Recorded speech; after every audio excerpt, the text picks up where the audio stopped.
Hello and welcome to a very special episode of Real Horror Show. It is our horror Oscar show called the OSCARES. The OSCARES, like an Irish name. Spot on. OSCARES. I'm joined by, on my right, Sarah Cleary, Paul Farren, and Ali Horror. Yay. Have we all got our scare names? We need our scare names for our guests. Ali knows them, so she can. Okay. What are- So obviously we have Conor McMahon. Conor McMahon, yeah, I remember mine. Good on yourself. And then we have Dr. Horror, who is Sarah. And then Paul Freak Farren. Frankenstein. Farenstein. Farrenstein. We do a whole podcast just on that. Yes, the Oscar for best horror name. Yeah, so our plan for the evening is we have a number of different horror categories and we're going to go through them and announce the winners. So we might as well kick it off with our first category, which is best scene. Yeah, so okay, we'll start off with, some gore, some juice, some horror. So best scene, so the nominations, is that what I say? Yeah, you The read. nominations are the opening sequence in Midsummer. So that's when, my understanding is when Florence Pugh sees that her sister has killed her parents, which is just her scream still echoes. The perfection, so the maggot scene / when she gets her hand chopped off.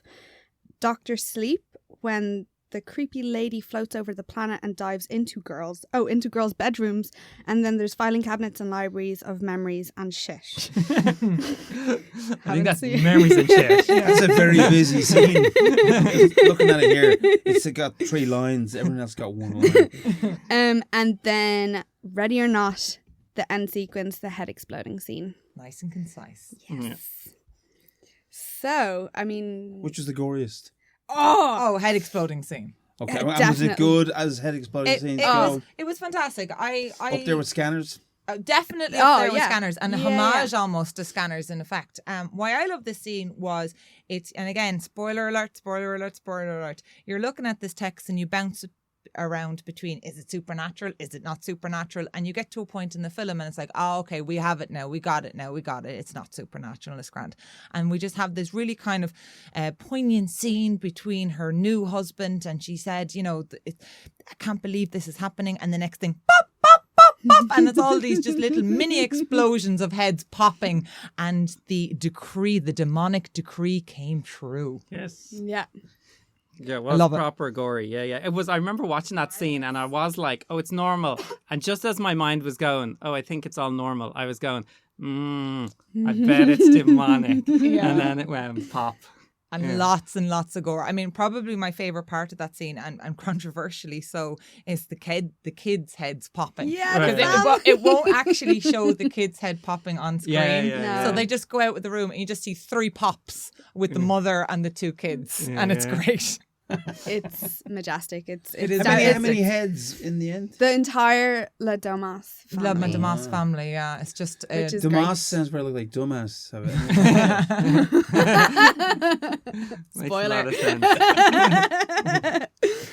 No, it was an incredible scene. And then I haven't actually seen Dr. Sleep, if anyone wants to talk about that scene. And Yeah, I watched. Who's seen Dr. Sleep? Yeah. No, but I'm curious. As I say, I do know what happens, by the way, 'cause I did kind of spoil it for myself.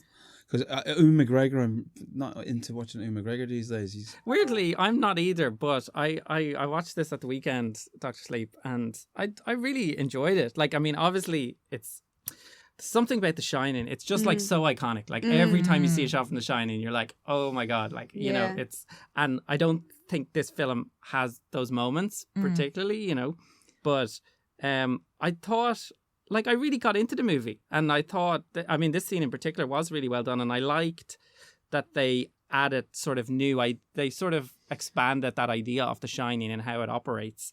But yeah, it's a pretty cool sequence. From what I've seen of it, it's got as much in common with Salem's Lot as it I does was with just anything thinking, else. I was like, The this floating on the scene, window yeah, scene. Yeah. This sounds like Salem's Lot. Which, Well, I saw Dr. Sleep, and to be honest with you, I have to say this scene did not stand out to me, certainly not as a best scene, but just on a kind of a general way, what I loved about Dr. Sleep was it was more like a love letter to The Shining. It was almost like a love letter to all us 80s kids who, you know, grew up watching crap adaptations of King, and it just gave us everything that we wanted. Including The Shining for television. I liked it. Made by the director. I of liked Netflix. it. Me I too.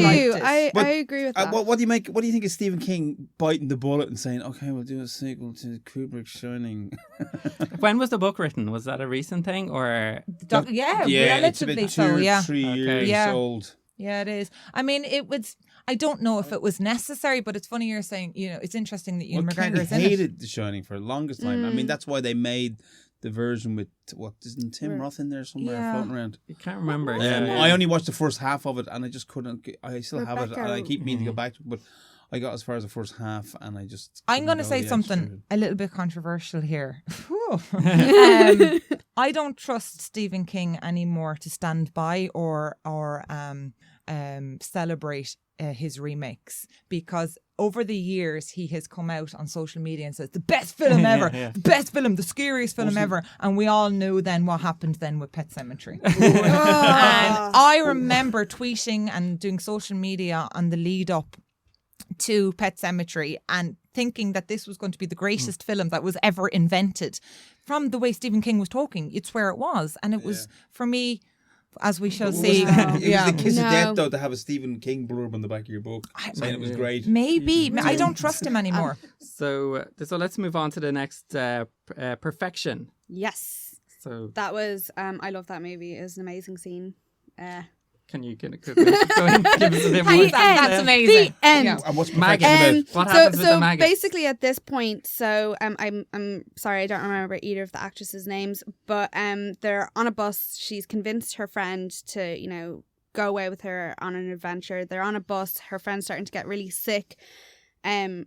Should I? Yeah, I'll spoil it. So she's hallucinating. She thinks she's vomiting up maggots, but she vomits all over the windows. Everyone's like, oh, there's an epidemic of sickness, blah, blah, blah, blah. And then to the point where she starts actually seeing things crawling underneath her skin, in which case she chops off her own hand. Which is the whole reason. With what? Oh, actually, yeah, good. Something sharp. Oh, the woman... the woman, yeah, she literally pulls out a machete, which you're at that moment you're like, ooh, why do was you the have bus that? machete. Why do you have that? Well, it was a It was machete, the maggots. wasn't it? It was the maggots on the window for me. It was just the way the maggots hit the window. I have a thing for maggots on it. I always I always hear Rice Krispies when people say maggots. Or just hear, what's his name? David saying, Michael, you're eating maggots. No, it was a really, really good scene and a kind of an underrated movie. Very Last much year, so. I believe so. And then next one, Florence Pugh. Should have Midsommar. won the best actress for her Scream at the start of Midsommar. Oh yeah. Like hands Best down. Scream should be down here, shouldn't it? Oh, we missed a beat on that one. Next year. That's an incredible, like, really tense opening sequence in Midsommar. Like, I don't know how else to describe it apart from her scream. It's visceral. I mean, it just cuts to the bone, really. Yeah. That scene, and I think it sets her up as an incredible. She's probably one of my favorite characters from a lot of horror last year, because she really sets up this idea of the unlikable victim, and it's like you're not meant to fully fall in love with her, because there is elements of her being a little bit annoying, but you still have to get behind her, and I love that to her. Yeah. It's a great depth. That's always interesting to see in a horror film. Very much so. So should we open the envelope? Excited. Okay. I'm excited. Drum roll. The award goes to Midsommar. Oh. For the opening sequence. That with Florence was. Pugh's I mean, Scream. I really have to say, when I watched the start of that movie, do you know it's rare like a movie just grabs you. Do you know what I mean? Just really grabs you instantly, and like. Yeah, it's sort of because like I watch so many horror. You know, when you watch so many horror, it's like you kind of get used to watching them, that it doesn't affect you so much. So it's really when you see something that kind of grabs you and you're like, oh God, what am I watching? Yeah. You know? I love the way that film brought in, for me as a folk horror, it didn't do much for me because, they tried to... It unravels. Yeah, they halfway. tried to drag up kind of folk horror as the new thing every 5 years. Yeah. What I loved about that, it was very on point in terms of discussing coercive control within relationships relationships, and we saw the good guy actually wasn't the good guy, but on the surface he was the good guy, and it's really on point in terms of the social commentary right now around coercive control. I thought it was really interesting. Yeah. He got Will it taken do out much of for my best tourism in villain. Sweden? They go, I'll go. There are real rituals in that movie, you know. I think the Vikings at a certain age, the people used to jump off the mountain. No way. No, the old people used to go off and shuffle off up a cliff and would walk off because they were no good. They did it in. Do you remember Dinosaurs, the sitcom in the 90s? They used to shove off the people. They used to shove off the old people off the cliff. They were going to bring was grandma an up. I amazing remember that. series. Not It the was mama. So good. Not the mama. It was so I love good. that. Bring that back. Remember, that was Disney. Was it before they turned into monsters? Yeah. Was it Disney? Was it? So, Conor, you know, there's a director's edition of that coming out. Of dinosaurs. No, Midsummer. Well, you never know. I'd You watch ask that. enough, these things happen nowadays. But yeah, Midsummer, I'd be curious to see the... It's a movie I want to revisit because I went to see it like it was the last screening like ever in Ireland. It was like shown at 9:00 in Liffey Valley, and I was the only person in the cinema, and I was underwhelmed because I had so much build up to it. On your own in And the cinema. for a cult movie, I was really expecting a lot more. Visually, it was You'll stunning. get more out of it on and second watch. that's what I'm hoping. Yeah, definitely. Yeah, because I think for me, it's like it becomes inevitable almost what's going to happen in that kind of. Once you know the kind of movie it is, it's hard for it to do anything new. Yeah. I think that was my problem with But it. I guess it's also, for me, like the trailer insinuated that there was going to be maybe a lot more supernatural elements to the cult aspect, and then we saw that creepy kid once, and then that was it. Yeah, More yeah. kids. But it Well, got I- under the skin, you think, Yeah, Conor? but it got the bums in the seats though, yeah. and that's where It that's got the creepiness. bums in the yeah. seats, exactly. Yeah, exactly.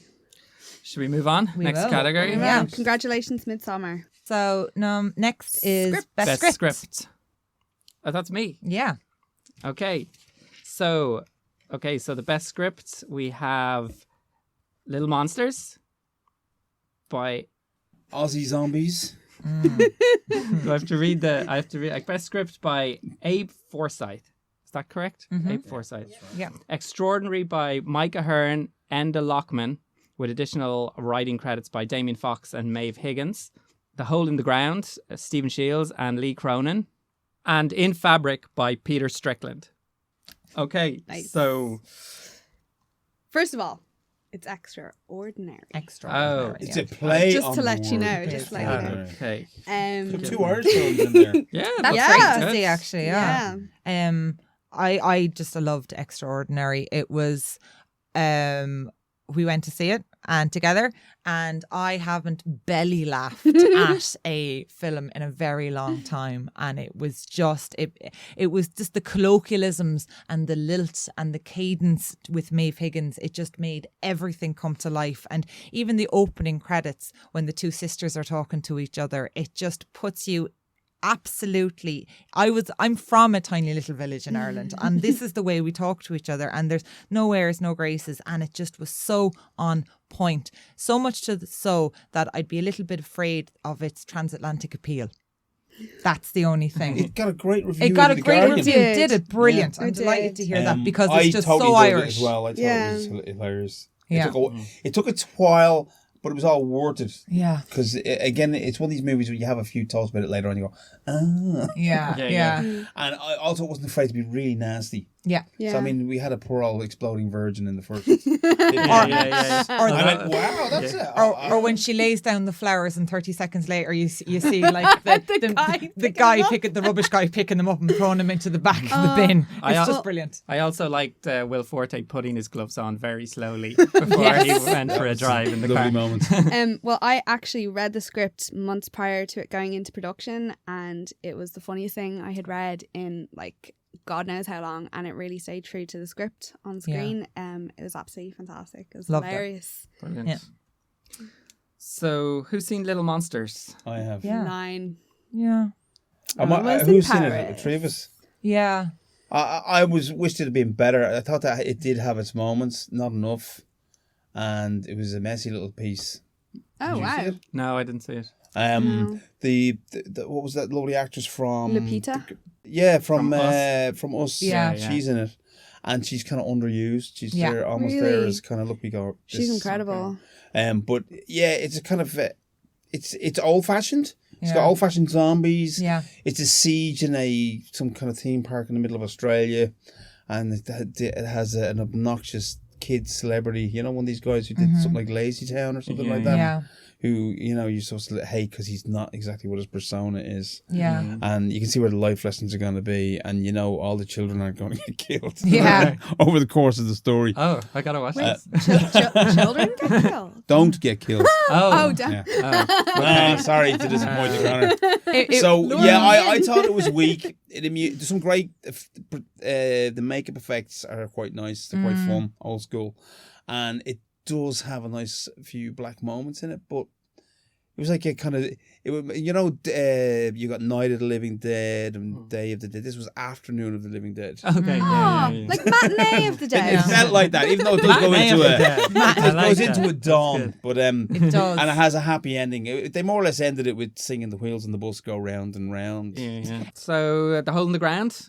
Next up. Yeah. Go on, yes. So Love it. our what I really liked about this now was it was one of the first Irish horror films I'd seen in a long time that wasn't apologising about being a horror film and wasn't trying to be. It wasn't afraid of being a genre. Wasn't afraid film. of being a genre movie Yeah, and yeah. just going, this is what we're doing. Sometimes they tend into the. Not that I like my psychological thrillers as much as anything else, but it's rare to see just a straight up. We're going to do a horror. Because it was a dirty word. A little bit. Yeah. Not in this room. Yeah. And so I really appreciated that they kind of really went for it. You know what I mean? Yeah. And, It's an honest film. Yeah. yeah. It is. Yeah. It's quite honest, and I mean, it taps into the language that is used in this. It creates this sense of dread, the kind of the half sentences and the dancing around what has happened and the hints and the inferences. And I think it's an exceptionally intelligent script because of that. Agreed. You know? Agreed. And the guys, obviously, we had Stephen on here before. Don't think we've had Leon yet. But not Leon, yes, yeah. Soon. Yeah, definitely. But they obviously drew horror is a big passion of theirs, and they drew a lot from it. You can see that in the finished feature. Yeah. But no, it was an incredible script, and go Irish horror. Yeah. Again. Next, Our last one, yeah. In Fabric. Yeah, I just watched this the weekend. It's a really interesting film.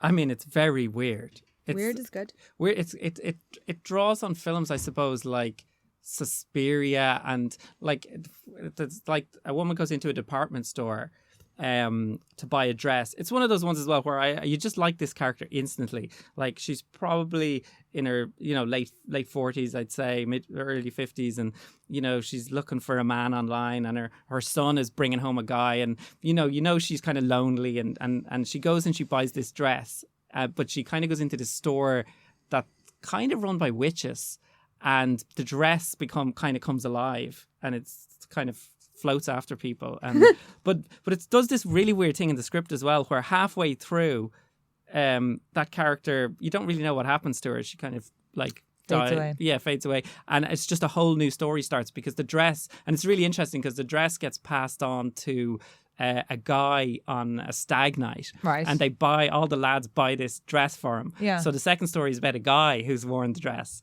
Oh, and that's then the two stories kind of interesting. overlap. Like it's one of those stories That's that interesting. I like anthology horror. Yeah, agreed. and it's It works not really even well. anthology, because it's sort of it's the same world, like because the other girl does come back into it. It's more like a Pulp Fiction. Okay. Which I heard one great Non-linear. remark about it, called it Suspiria meets Are You Being Served?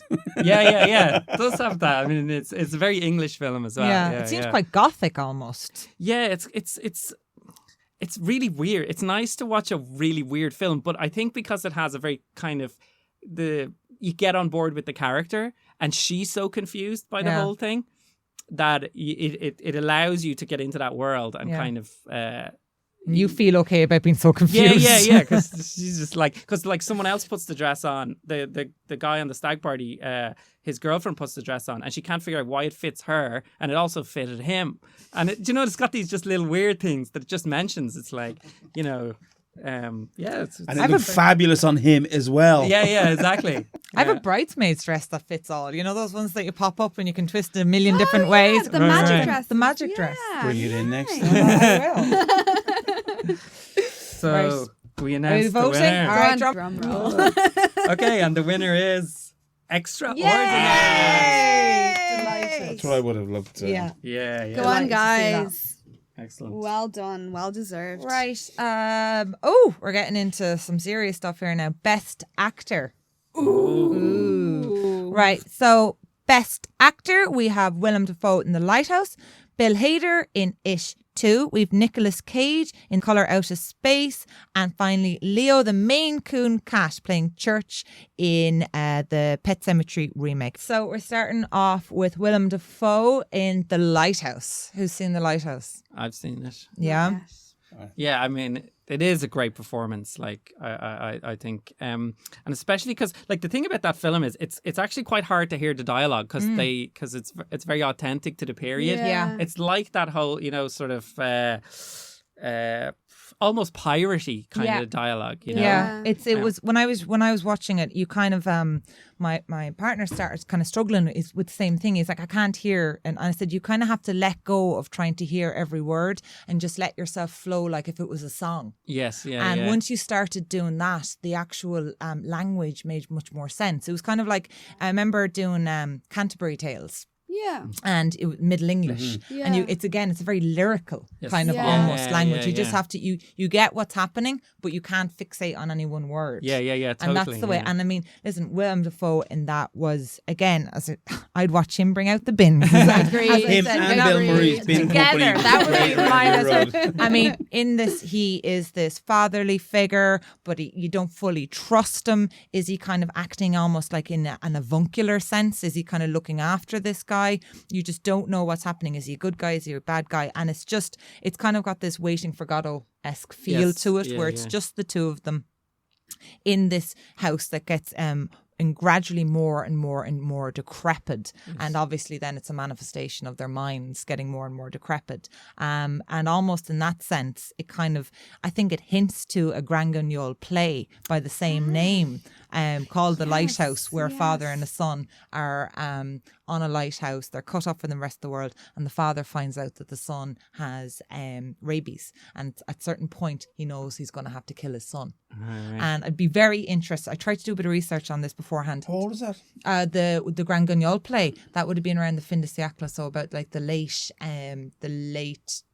19th century. So I'd be very interested to see whether they kind of got a couple of, inferences from that, because it's fascinating. Not for everybody. Yeah. Not for everybody. It is quite a weird plot, and it does, it's got some quite abstract imagery, but that poor seagull. Oh my God. The seagull, they get their comeuppance. Oh, Jesus, yeah. They get their revenge. Because I did read I don't know, was it the director or someone was saying, because that it's almost like the Prometheus myth as well, because not to give away the ending, but like it doesn't. Okay, spoiler alert! It doesn't matter. But Prometheus, I think, did end up with his guts being eaten out by his liver. Liver being eaten out by birds. Yeah. Forever and ever. But Dafoe is up against Patterson. Does Patterson hold his weight against Willem Dafoe? You know what he does? He actually does. And he's very much coming into his fore, I think. He started off as a lightweight, and I think we're really actually seeing him. We underestimated him. We underestimate him. He's definitely kind of like, he's cutting his teeth now on an awful lot of strange, hardcore films. And I think he had a very tough hill to climb coming out of all those Twilight films, and Harry Potter, so I think he's really proven his mettle now with this. Next one we have up is Bill Hader in It 2. I hated that movie with a passion. They should have spelled it the way you said it. I know, I pronounced it wrong. T-O-O. It 2. But I think as a horror movie, it was not a horror movie, but as a drama, it was a really good drama, I think. And I think Bill Hader was just the best thing about it. My only thing with him is because I did really like him in it, but then, in the opening scene, and he's doing his Jabba the Hutt impersonation or one of these Star Wars impersonations that I've seen him do on some of the talk shows. And it did feel a bit like, oh, that's Bill Hader. Yeah. Really? Like, as opposed to that's that character. Yeah. It's like he's just... But that's a persona, so he was probably, it's like Who Inception did he play persona. in the film? He played the I don't know what the kid's name. The kid is with the guy from Stranger Richie. Things. He played Richie. What was his career? Is he The comedian. Okay, Yeah. he is in show business. Yeah. And he is very funny. Like he is really so funny. he was playing Bill Hader. Yeah. It was a stock character that he was playing, really. Yeah. I mean, I don't think there was that much depth to the character. I felt there was. Really?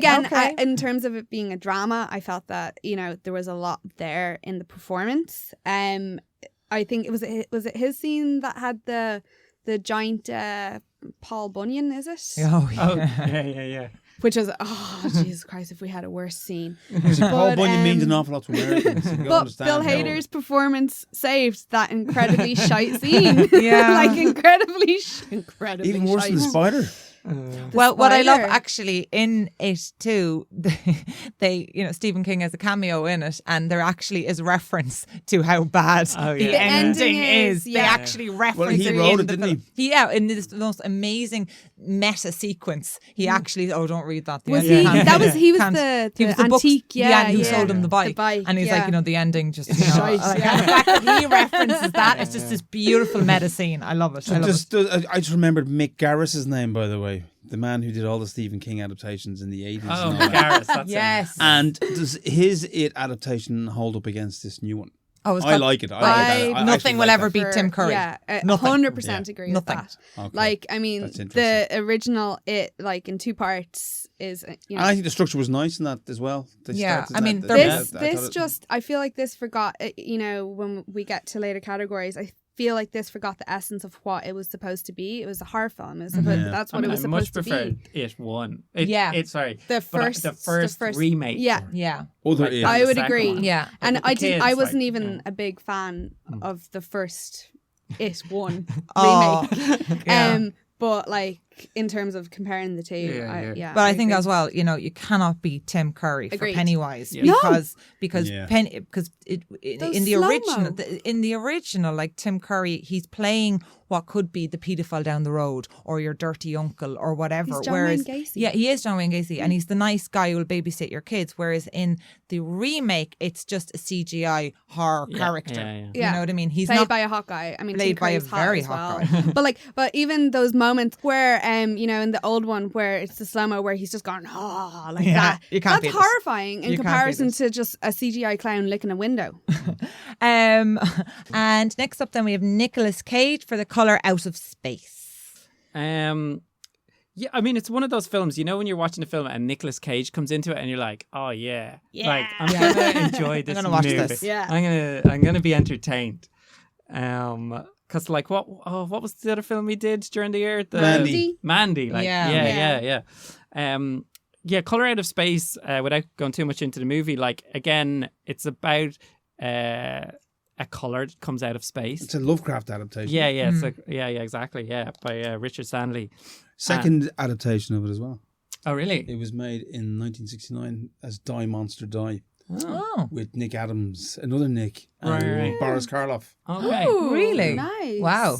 Because I think originally it was going to be set in the UK and he was looking at to cast other actors. But then when they reset it in America, he was like, there's only one guy that can do this, Nick Cage. Yeah. Because it is like, he does get slightly possessed by some kind of alien creature. And, Nick Cage can go there for sure. I think he already is. That's the thing. He's holding it back for the He owns all those castles to keep all his alien souls in. He's bankrupt.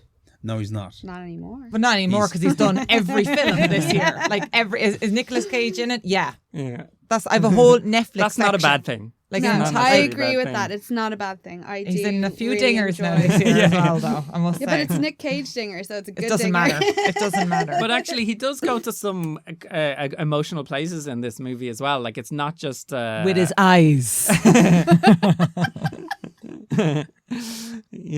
There's bad things happens to his family, and he's going to... And he goes there. Yeah. Okay. Yeah.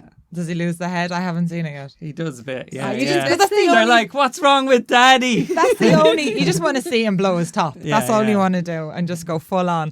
And then lastly, this is my favourite. We've got Leo the Maine Coon. What are we thinking on Leo? I mean, I don't like talking about the remake of Pet Sematary because I know. Is it that upsetting for you? Oh my god, the original movie is not just my favorite horror film, but one of my favorite films of all time. It has shaped And what about the my sequel? life. With Edward Furlong. Nah. No. Same direction. So posthumous, does that mean the cat died? Yeah. Was he not a computer graphic cat? No, there was actually. I'd say there was some computer graphics. No, in I've it. done all my research on this. Really? Yes, because again, and we'll probably talk about Pet Sematary a little bit later on, but it was just for me. Bleh. I just loved Leo in it. I have a cat who is a Maine Coon, and he same personality, just an absolute little prick. And it was two cats Speaking actually. as a cat lover. That's it. It was two cats actually, and one of them died. But he actually went to the award ceremony with a little dicky bow on him and No everything. way. Like it was just beyond cute. Still can't But forget the movie. because I think the film was so bad that I just think he stood out as an amazing actor. So are we going to go with Best Actor then? Yeah. Yeah. All right, first envelope of the night. Okay, you ready? 1, 2. Yay, Leo won! And we have Willem Dafoe outside here tonight. Waiting. And grab the voice. Oh, Leo. And it's a posthumous award as well. It is a posthumous. I will happily take this for Yes. Leo, and I think he definitely deserves this award. He Go, was the Leo. best He was the of- best. A shit. Yeah. So Show. he deserves something. God help him. Oh, rest in peace, Leo. So Fahrenstein. Fantastic. is And I think Leo deserved that. He held that film together. He did. Oh, literally. So we have Best Actress next. Rustle of envelope. And we have, I'll read out the nominees first. The nominees are Florence Pugh, Midsummer. Samar. Midsommar. Yeah, Midsommar. Lupita Nyong'o in Us. God, what I get all the great. Look at all the hard names. Kaya Scodelario in Crawl. Samara Weaving, Ready or Not. Yeah. Now, I would say, who to win? I've not seen Crawl, but I enjoyed Crawl. It was a nice bit of Yeah. B-movie. Yeah, exactly. You know, it was made in Yugoslavia, not Florida. Really? Wow. The entire film is all big green screen studio. I mean, it's mostly in I think it kept the basement. Yugoslavian film business going. is it not Right. Bulgaria? Or It might be Bulgaria, but yeah, there's a massive studio in Bulgaria. yeah, that's Yeah, where it yeah. was. Sorry, thank you. Okay. And I enjoyed it. She was brilliant in it. It was all very on the money, you know. You see her swimming in the first 5 minutes. Yeah. You know, yeah. She better swim like fuck. Yeah, that seems like that's a thing in movies now where it's like, you know, you see it a lot. There's the flashback and you know they got to resolve it and you could almost predict the end by the opening scene.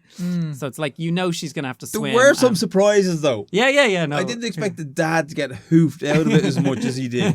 I thought either he'd get killed or he'd survive. But my God, he lost a few bits along the way, didn't he? But yeah, that was fun. I haven't seen Us, Ready or Not, or Midsommar. Samar. Well, this category is like how I felt about the Oscars. It's really tough. Yeah. Really, really tough because those three performances. Sorry, Kaya, don't know you, but Florence Pugh, Lupita Nyong'o, and Tamara Weaving were absolutely phenomenal performances in not just film but in horror film. You Yeah. know, it's they were more than just a final But girl. there was They a were lot of more good than- roles for actresses Yeah, in horror completely. films last There year. was. That were There really was. I mean, interesting roles. Yeah, We're in the golden age right now, and Yeah. long may it continue for all horror. I think it Agreed. came about.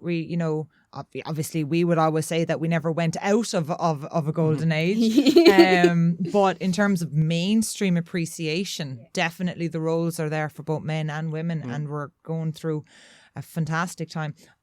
Florence Pugh in Midsommar, her scream. just you're just that scream. It was Oscar worthy. Her performance, just the absolute grief on her face and that opening sequence Yeah. was just like, And it's sustained throughout the, whole way entire. I mean, through. she's a woman on an Yeah. edge Yeah. throughout the whole thing. And as a standalone text, regardless of genre, it's fantastic exploration of kind of the downfall of someone's kind of like mind almost as well, and Agreed, trying to come yeah. to grips with a very strange scenario around her. Yeah. And she plays it with great. Part of the big scream. I think it's quite a subtle role. She doesn't overact in it at all. No. And it's a very subtle role she plays. Would you agree, Connor? Yeah. Like, the only part of that film, and I was curious what people think about it, is did you totally buy the ending? You know, her decision at the end. That was the one point that's nothing to do with her performance. You think she could have been a little bit more villainous? And well, it was more like, you know, would you make that choice over somebody, much as a dick as he was, with somebody you know? She had nothing left. Her family were gone. The person who was supposed to be her rock had like completely abandoned and betrayed her. And at that point, she had nothing. Yeah. And I think that goes into something I was saying at the start, this issue of coercive control. For me, that was the most terrifying thing in this, is that he actually is a prick. He should be in Best Villain. He should be in Best Villain because on the surface, he's a nice guy. And even within the relationship, he seems like a nice guy. She's a difficult victim. She's an unlikable victim. Agreed. And I think that's what's really interesting about the horror genre, is it doesn't set up victims in black and white. The good guys can be bad and the bad guys can be good. And she's a crap victim. She's unlikable. Yeah. And she plays that beautifully. But is she unlikable just because when we're first introduced to her from a male perspective, they're like, oh, she's a head wreck, and is it already in our heads? I think she's annoying from the point of view is that we're all allowed a certain time to grieve. And then after that we become a little bit boring and hysterical. Yes. And we allow people a certain, I mean, if you go to someone 2-3 years after they've, you know, they've had someone has died on them and they start crying, it's like, didn't that person die like 2 years ago? Yeah. Like, why is that person crying? And it's the kind of it's a cultural commentary on how much space we give people to grieve and how much time. And fantastic. I loved it. Yeah. And then Lupita in Us. As a horror performance. And also, are you doing Lupita there? She also played 2 roles, don't forget. She did, yes. But her role is Red, and I think I initially had said this for best scene, that moment where she's sitting in the living room and she says her first words, and it's just Michael Abel's score along with her moving. You can't see me do this, but I'm putting my fingers on my face. But her like doing that thing. Do you remember that scene? Yeah. The physicality of the performance that she gives is just She amazing. got into trouble over everything. her discussion on how she prepared for that, didn't she?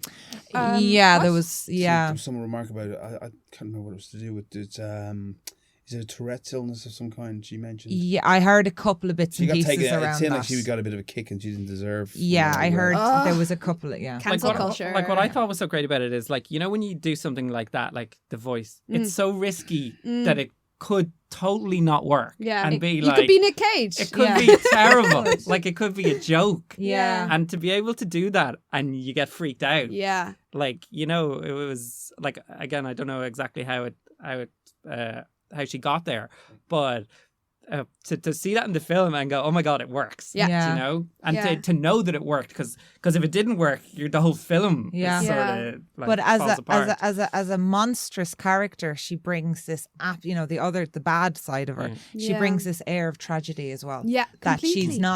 she's not this fully monstrous creature. She's made. Yeah. Yes. She quite literally Exactly, to be monstrous. Yeah. So there's this air of tragedy about her that is just and the good Lupita. Yeah. There's this air of unlikability to her as well, that even though she's ticking all the boxes of being the good mom, there's this air as well of there's something quite off with all of them. Genius role. Yeah. I thought that was great.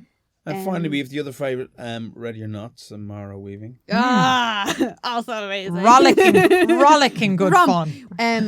Like, I haven't seen Samara Weaving in anything else, I don't think. An incredible breakthrough performance, like fabulous, and she wore Converse through the whole thing. So what are your guesses? What's going to be in this envelope?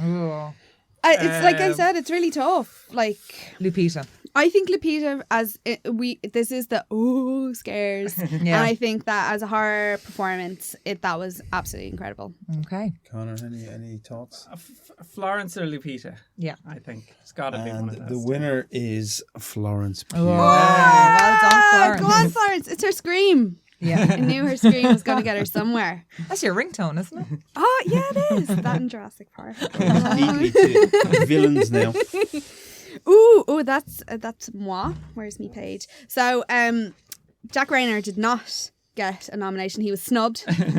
Big Oscar snub this year, or OSCARe, for Best Villain. But so our best villains are Willem Dafoe in The Lighthouse, the whole entire Le Dumas family for Ready or Not, the T-1000 zombie in Zombieland 2, and Lupita Nyong'o in Us. Nothing for Leo. No. Snubbed again. It's not again. That's it.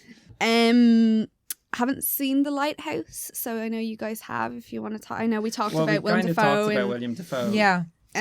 But as a villain, Like the one scene I remember just thinking of villains is when he, because I think the director was talking about, because they both have the same names, the two characters, don't they? So there's this idea that it's a film kind of about identity, or they're both the same person, kind of, or could be viewed that way, you know? duality, like Yeah. Yeah, exactly. Experience and a present and a past simultaneously.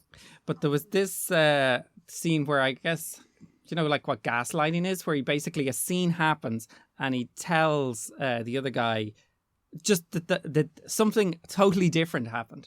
And it was it was so chilling, but at the same time, he was being the guy's friend and just saying, oh, that didn't happen, this happened. And I was like, oh my God, that's scary. It's like, it was really scary because he wasn't like a villain. Yeah. You know, So convincing. It was insidious. Yes, exactly. Yeah. Yeah. He was slowly working on the guy, you know? Yeah, That's just how it was kind of like, you know, almost like drip, drip, drip, drip, Yes, drip. yeah, You know, yeah, like yeah. have a drink, have another drink, Yeah. have another drink, and then it just descends into absolute chaos. Yeah. The Damas family, as just great crack. I know. I would love to spend Christmas with them, like going around the place, killing everyone, dressing up all fancy. They seem like great crack. pretending that everything's, you know, okay. You know, and I everything. wouldn't. I'd marry into that family. And was happily. this a Definitely. Christmas movie? No, no, a wedding no. movie. Based wedding on a movie. wedding. A wedding movie. They're What do they do for funerals? They're just the old school horror villains, aren't they? And they're all stock characters. We kind of have like the Morticia Adams-esque kind of beautiful wife. Then It sounds like a murder, not mystery.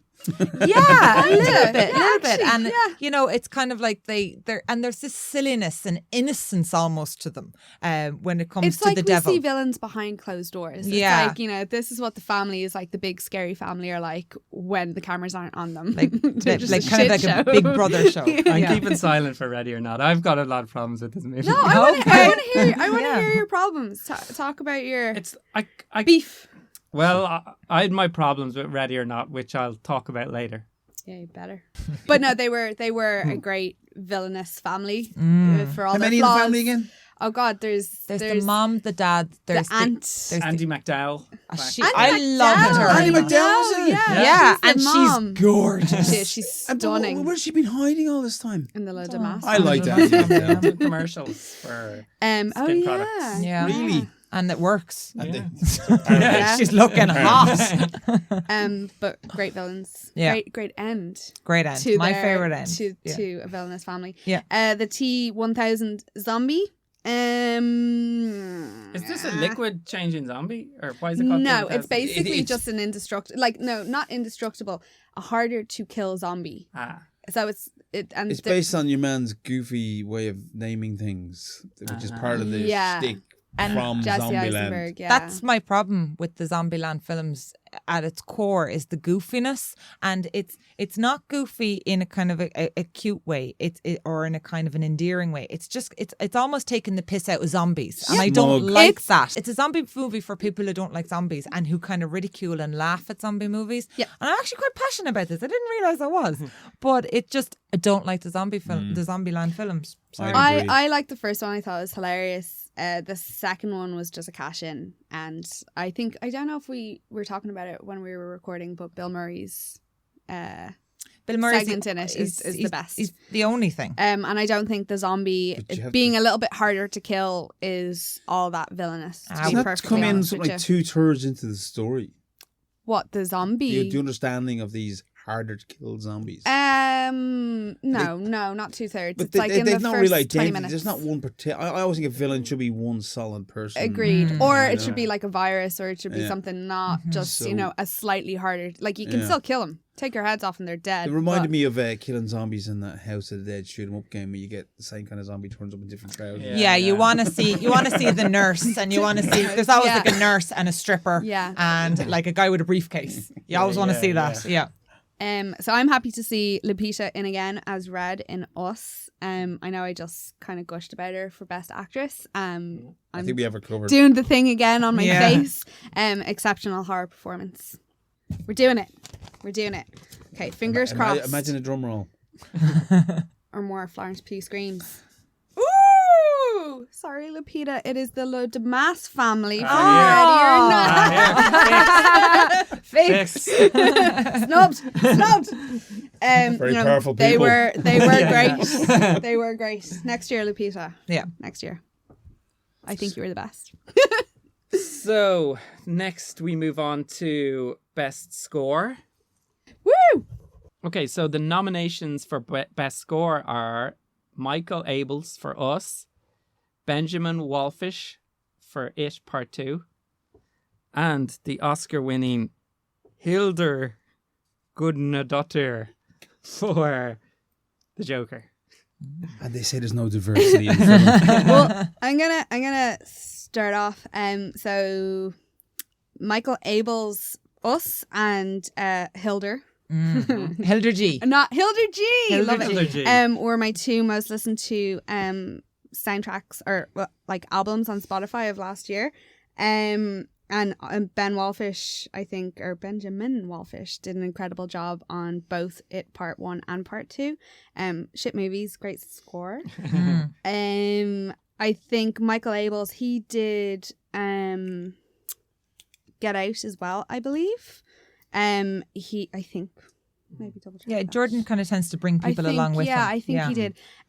But the Us score was just Stunning, horrifying. You know, and horrifyingly stunning. It speaks to the old school horror films where, you know, if people always say if you're by yourself and you want to watch a horror film, what do? You turn the sound down, you know, because so much of a horror film is indebted to the music and sound, and the soundscape that surrounds the cinematography. And I think Us definitely just absolutely is on point. I came across a quote from Ken Russell today. He was going on about music in film, and he said, "Yeah, if you turn the sound down on Psycho, it's just a regular old banal knife stabbing scene." It made that, you know. But you don't get upset at Hitchcock because he was determined to make a film that didn't need Bernard Herrmann on it when he did Torn Curtain. Yeah. But very true. But those scores, may I ask, are they real full orchestra scores? Or is there Joker is, so Hildur. But Joker had a lovely sense of just melancholy in it.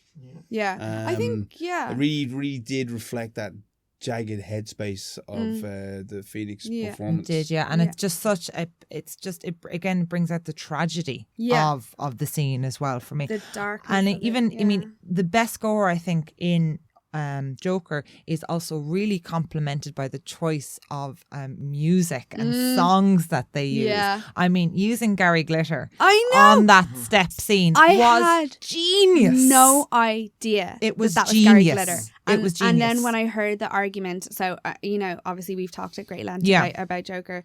And when I heard the argument that people wanted to completely get rid of that scene, they wanted it to come back out of the cinemas, they wanted to edit it so that scene wasn't in it, so that Gary Glitter wouldn't get the royalties.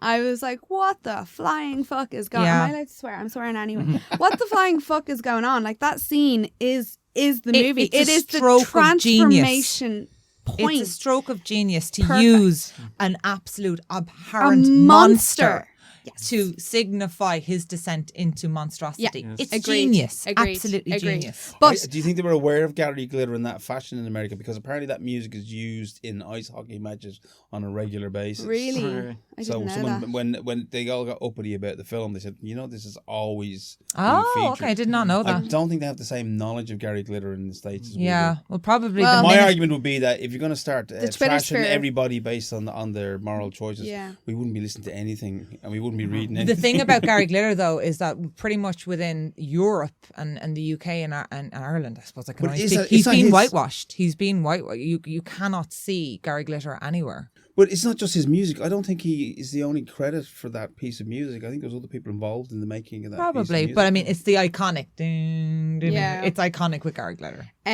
But wait, can I just say Hildur is the first female to ever win Best score for in the Oscars. That's pretty cool. Which is amazing. And Incredible. an Irish woman well at the deserved. helm as well at the Oscars this year, which was pretty cool. What? She was the first conductor, a woman from Galway. Oh, Yeah. no way. Yeah. Oh, nice. Yeah, from Go Galway. on, Yeah. film scores. Yeah. Amazing. But I was going to say my favorite use of music was in Us, you know, Yeah. but it was like the song, The you know, I got 5 on it. And then there's the kids creepy are like, version. It's like, what's I got 5 on it? But do you remember about? the dance sequence at the Yeah, end where, yeah, where they have it like ever so slightly haunting Yes. and it's Yeah. just Yeah. incredible. I just love that use of modern music in Agreed. creepy scenario. It was The really, juxtaposition is Agreed. gorgeous, Yeah. isn't it? Yeah. really cool. Absolutely gorgeous. So let's look at the winner here. Gonna open the envelope. And the winner is... Us. Yay! Michael Just in terms of a horror score, I mean, it's credible. Joker is also an incredible Yeah, score, yeah. but in terms of horror film, Us. It's If not. we could It's give not. awards to everybody, we would. Yeah. That music, the thing is, it's like it's also a film. Like I don't normally remember the music for films Yeah. necessarily, but when I think of even the opening with the rabbits and the Yeah. music, I know. it's like Yeah. it's stuck in my head. Yeah. It's that literally, film. it's Absolutely gorgeous. Right, so we're moving on to Best Horror Documentary. So we first up, we've 2 entries in this category. We've got Scream, Queen, My Nightmare on Elm Street, and we have Horror Noir, A History of Black Horror. So what are we thinking for this category? I'm thinking that comma's in the wrong place. Scream Queen? Scream Queen? Yeah. I saw this Scream Queen. Nightmare I heard it was on Elm brilliant. Street. A it's friend of mine it's saw it. brilliant. He said it was the best thing in the horror film. It's really good, really good. Like it because it's Nightmare on Elm Street 3 or is it number 2? I think it's number 2. yeah. It's not number 2. Is it- Yeah, Well, it was the big kind of the first sign of gay iconography creeping into horror films. yeah, exactly. And he said it ruined his career. You know more about it. You talk about it. Well, basically, the kind of crux of the documentary was about the actor in it, who the director had sort of came out at the time and said no, there was nothing.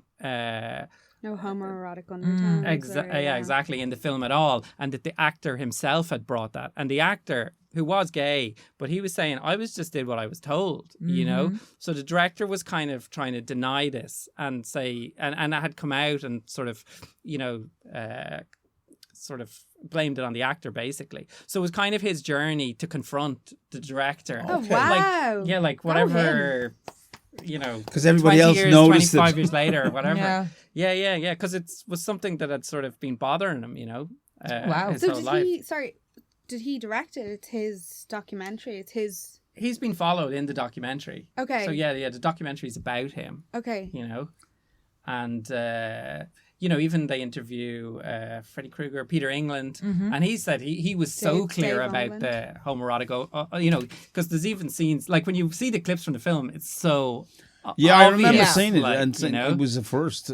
Yeah, It's yeah. interesting that he denied it, but Yeah. I think he was afraid that he was going to have no career, and I don't Yeah. think he did anyway. Yeah, Yeah. As Yeah. a director, he didn't go on Yeah. to do many great things, if I remember Yeah, right. yeah. But it really speaks to a time, doesn't it? Yeah. Like, it's just that now you kind of tend to forget that, you know, things are, you know, I suppose there's still issues there. Yeah. But it speaks to a time when people were even petrified to infer that there was anything going on. Yeah. Even, and what's a little bit sad is that the horror genre has always been forerunners in kind of working through social issues, and the fact that he couldn't use that platform Yes, when yeah. so many other horror directors have done that. Yes, Yeah. yeah, You know, it's exactly. a little bit sad. Yeah. And then the second, then Horror Noir, A History of Black Horror. Haven't seen this. I know It Mark. sounds good. Mark saw it. I think he spoke Did about he like it. it? He spoke about it a couple of months ago. He absolutely adored it. Mm. He thought it was an exceptional piece of. Where's Black? Well, what do you have to say about Black horror? I like horror films and like blaxploitation films, but Black horror goes way back further. than Yeah, that. I Yeah. mean, I think if I remember correctly, he went into things talking about like Candyman and Tony Todd and like you Yeah. know a black portrayal in horror cinema. I haven't unfortunately I Walked seen with the a Zombie. documentary, Yeah. Yeah. but he loved it. He raved about it. Cool. I mean, even, you know, our first encounters with zombies are actually, it's going all the way back to the Haitian black zombies. Yeah. Yes, Yeah. yeah, And yeah. it's Completely, interesting. I think that we tend to forget that's where the integral, Yeah. our white zombie, you Yeah. know, it's ingrained within the zombie subculture. Yes, Yeah. This kind of correlation between black slavery Yeah. and zombieism. So it's really interesting. Did anyone see that film? I don't know if it's covered in this documentary at all, but I Am Not a Witch.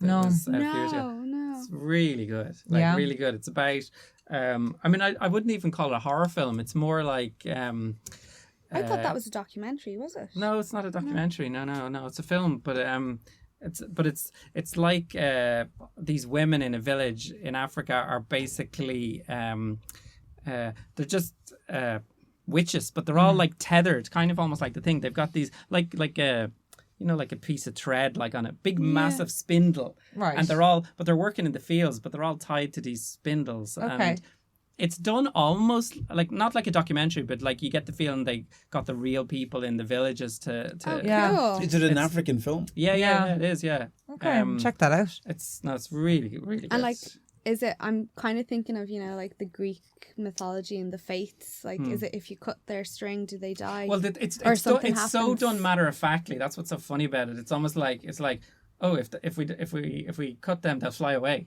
But it's almost done like really realistically, like because the girl, I know we're not really talking about this, but Is it not a kind of societal gaslighting type movie? That people believe in something so strongly that it becomes sort of true for them. Is that set in Nigeria?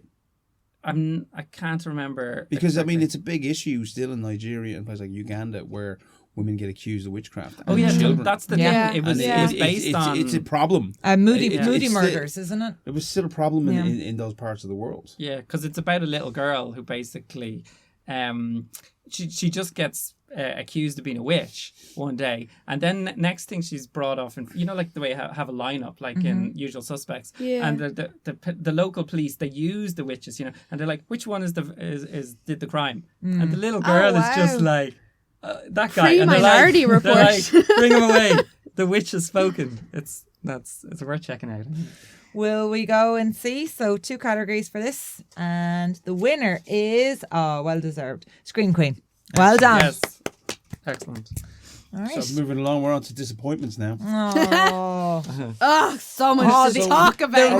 the red mist is about to come down. Okay, so our disappointments Himself is are going to. Ready or Not, Black Boo, Christmas, Oh, which is a second remake, is that yeah? Child's Play, first remake, Pet Sematary, a first remake. First Mayor, yeah. So that's interesting that there's 3 remakes in there. I think What that, are the yeah. odds? What's that saying about remakes? I've only seen Black Christmas. Or sorry, I've only seen Pet Sematary, and Yeah. I agree with everybody. It was a pile of pants. Oh my god. I've It was- literally spent 2 podcasts now bitching and moaning about the remake. I know you're Pets. warning. I You think don't want to do it You'll anymore. probably get a I hate third. it. You'll Yeah. probably get a third. just The only interesting thing in it was the casting of John Lithgow to Agreed. replace Judd, Mr. Herman Munster. Judd Nelson. Yes. No, not No, Judd Nelson. What's his? I've forgotten his name. Ed Edwin. Yeah. Gwynn, yeah. Is it Edwin? It is Ed Every- Gwynn. It is everything. Herman Munster, yeah. 2 nice performances, 2 really interesting characters, and there's not enough done with them. Yeah. I know. Do you remember we went to see it together? And Yeah, do you remember that scene where they're drinking? Like I think it's Yeah. Ellie has just died and they're drinking outside in front of the bonfire, and he just puts a little blanket over Judd, and it's just like, what the fuck? Like he didn't is even have to happening? go and have a No, drink with him. Just No, like made inject. no like, sense. But there is only one Judd. There is only one Judd, you Oh, know, and it's like completely. sometimes dead is actually better. I You know, know. they really should have left this one. I got angry watching this. Oh, we were. I actually was so, because it's, Mary Lampert. Yeah, It's yeah. just it's such a brilliant film. Yeah. I just adore everything about it. Thank God for Leo, the Maine Coon. And I just felt so angry watching this that they had almost kind of gone back in time to my childhood and just like eviscerated it. Yeah, I yeah. felt They had- that passionate They about had it. no Pasco. No Pasco. There and was Zelda was like a shadow of her former self. Literally, she was Absolutely. barely in it. Yeah. Like the masks. Like I've said this a million times, like it's such a big part of my childhood, so much that my dad and I still text each other in Judds, like Yeah. a Yeah, yeah. You know, like it's no it's, harm, no foul.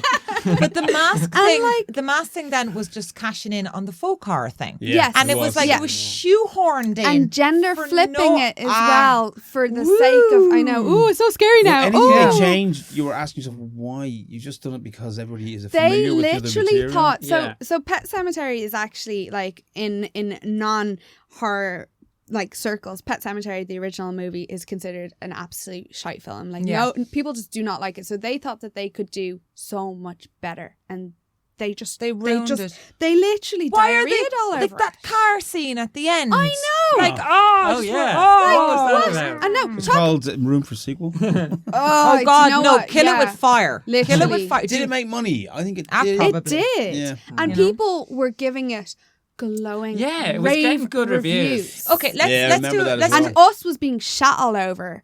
Wait, sorry, I know I talked about that as well before. Let's but do a really quick thought of experiment. I know we don't have too much time to spend on it. If you had seen Pet Sematary in isolation from the original, where is it landing?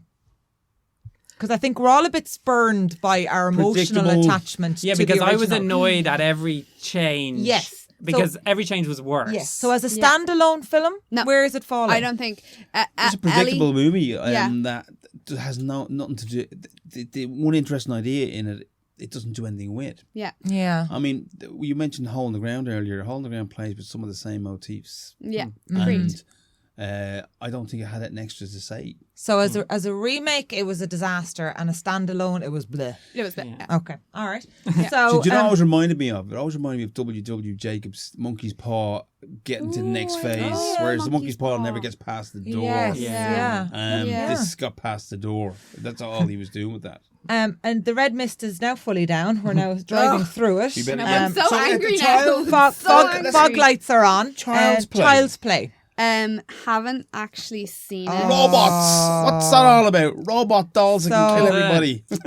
So, who has seen Child's Play? You've seen Child's No, Play? I just know enough about it. From, Okay, so I love the original. I think know. it was I way know fun. it went full Yeah. hipster, didn't it? So Chucky's one of my most favorite of all time villains. The villain was so bad he couldn't even make best villain. Actually, Chucky, he's just such a little bastard. Yeah, he is. Brad Dourif, like. I love Chucky so much, and Chucky is gone. Chucky is removed. There is no personality He's Buddy, there. right? And it's now I will give it one thing that it does quite an interesting thing with sentience and with this kind of emerging debates that we see now in artificial intelligence. And I think more and more conversations are going to be had around, well, if you grant something sentience, do you then have to grant it rights? I mean, if your toaster can think, therefore, and can your toaster turn around and say, I do not consent for you to put toast in me anymore? And there's some really interesting things with that. But at the end, shoehorned in, and it's just a mess of a film that could have said a lot as a standalone text, but it devolved. It was just like Westworld with little dollies. But do you know what? It wasn't that intelligent. It really, it could have gone a really interesting route with the sentience thing, but it devolved. Yeah. Do you not think it was also very close to Joe Dante's Small Soldiers? I love Have you Small seen it already? Soldiers. Yeah. That is Yeah. actually that's a bit of a scary film, actually. It is Small actually, Soldiers yeah. is great. Yeah. It's amazing. I love it. Tommy Lee But Jones. it's the same. Oh, It's yeah. the same gag. Only they weren't playing it as Yeah, it's just well. it's just Obviously not on the horror. the beauty of Chucky is that you're kind of rooting for him. Yeah. Even though he's a little bastard, you're rooting for him all the time. And in this, you just don't actually care who dies or who. It's quite interesting that Chucky's also inspired so many other films in terms of haunted dolls and all that. And yet when the people who go to remake go, the fucking possessed doll shit, no one's doing that anymore. Yeah. And everybody's throwing these things out. Well, what's her name? That Annabelle. Annabelle. And then we have Brahms, I the wish boy. you would kill that with fire. But there you go. I mean, Oh, they dear got, God. 4 movies out of that now, is it? Yeah, and like grossing like €1 billion. Black Christmas. Yeah. So I've been told to, on Helen Dowland's behalf, shit all over it. I think the director did a good job of that already. Absolute, like it forgot. Like I understand that it had an important message to say. All men are bastards. Yes. Yeah. But it was so on the nose. heard it though. And it forgot that it was a horror film, which is my biggest issue with it. And like every time there was even an attempt at having a violent moment towards a woman in it, but it's almost an entire female cast, They cut. So they would cut every time. So you saw no violence. You saw no horror. For me, it was an angry Twitter rant rather than a horror film. What rating was that? Oh, I don't know. 15A. Probably. Was it 15? Because I heard rumours that it was going to be put out as a PG-13. Ah, interesting. That's usually when they know it's not going to do well. That would be a 12A over here. Yeah, because I heard rumours about that. Now, the other flip side of that is that, you know, I kind of don't mind. It's kind of going back to this thing of like, you know, the poor devils aren't making any money, so we're going to try and give it the widest, you know, audience. But again, what's interesting about the original film that we all loved? It's the idea of someone living in your attic with yellow eyes. Oh my God! Do I need to speak anymore? Remember what happened at the end of that film? Oh God! It's the first movie. Basic Instinct robbed it. That they didn't actually catch the killer. Yeah. And then someone's been put under sedation, and there's something upstairs in the attic. Dead end. Yeah. You know, but it's the great things about that film. It's the tempo and of that's that Bob film. Clark. Don't forget, who also gave us a great Vietnam. Who gave us a W. Jacob story in the form of his Vietnam story. Remember about the soldier Johnny comes home from Vietnam. Oh, yeah. And Mommy's wished him back. Yes, and he's staying in his room. He's addicted. Yeah. That was a great film, and he also gave us a great Sherlock Holmes film, Murder by Decree. What was that film? And Porky's. He was like a heroin addict stroke vampire stroke zombie. Yeah. What was that? Oh, I can't remember now, but now I have to bring it up. But anyway, Black Christmas. It just felt it was Dead of Night. all round. It was another Dead of Night type town. It was flat and boring. It just failed at being a horror film. Bottom line, I mean, again, had a great message to say. Was too on the nose. It failed at being a horror film. It failed at being a film. Full stop. Yeah, it did. It really did. It was just a controversial entry that I don't think anybody agrees with. No, bar one of us is Ready or Not. Well, I don't know if it's hard for me to put my finger on it, right? But I watched it again yesterday just to refresh my memory of why I didn't like it, and it's not necessarily anything to do with the actors of the film. There's something makes me want to turn that film off, and I think it's to do with it thinks it's funnier than it is, or something like that, or it thinks it's cooler than it is, and also like totally understand that. And I think You're Next is a much better film. Yeah, and it's almost like, I don't know, I wouldn't go so far as to say they're ripping it off, but they're certainly in that territory, and it's all just a bit like, look at how cool, like, we're so cool, we're so funny. And the music's all, like, a bit over the top. And do you think it's too wacky then or something? It's just like, I can feel... I can feel... Yeah. It's like, too happy with that's itself. what I felt about it. It's really not a horror happy film, with itself. but Scott It's Pilgrim really happy with couldn't itself. do it. I know what you mean, for being we're so... Aren't we so clever? And and I don't know. I just got that.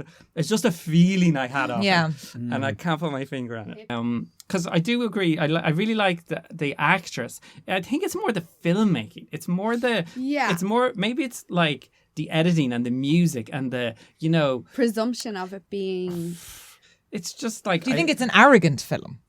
Like, it's kind of like, what was the other film? Knives Out. Yeah. Like, I really enjoyed Knives Out, and it's that kind of, family Don't do any thing. spoilers in that because I haven't seen it yet. Okay. It's camp as knickers. But I really liked all the characters. I don't think I liked any of those characters. They were all kind of horrible. In Ready or Not. Yeah.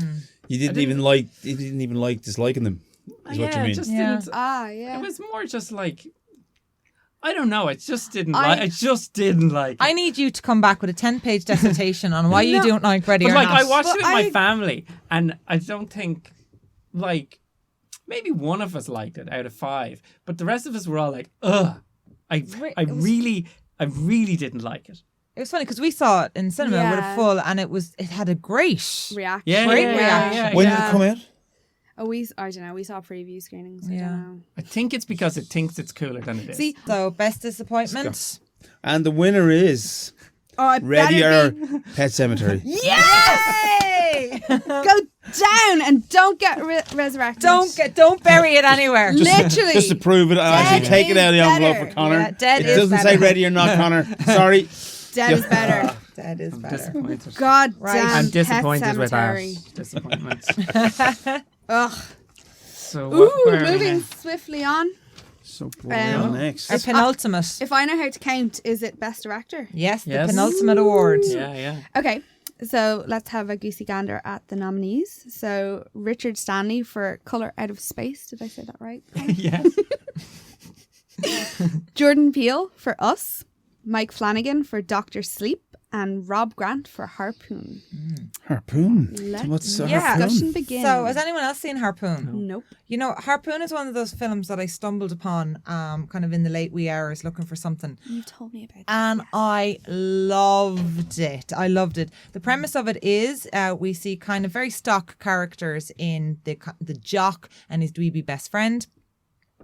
And then a girl comes into the picture. The guy has to work very hard to convince his kind of butch best friend that he hasn't slept with the girlfriend because there's the butch boyfriend has some anger issues. So they decide to go out on the butch, very wealthy family's yacht to kind of resolve their issues and just have a nice day out. And then the film just completely just goes into absolutely chaotic realms. It's not necessarily breaking any new ground in terms of what it's doing. You can imagine 3 people on a yacht and all of a sudden they're stranded on the yacht.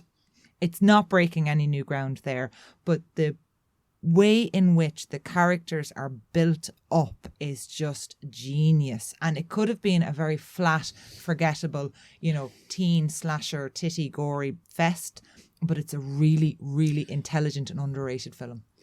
It's like a little mini genre of the old yacht, stranded on the yacht theme. And I just got dead cam there. Yes, and it's very like that. I just think it's one of those films that come along every so often that is a lot more intelligent than people give it credit for. Yeah. Cool. Yeah. I've written it on my hand. Yeah. I want to watch it. Yeah. So what does Grant bring to it as a director that makes him stand out?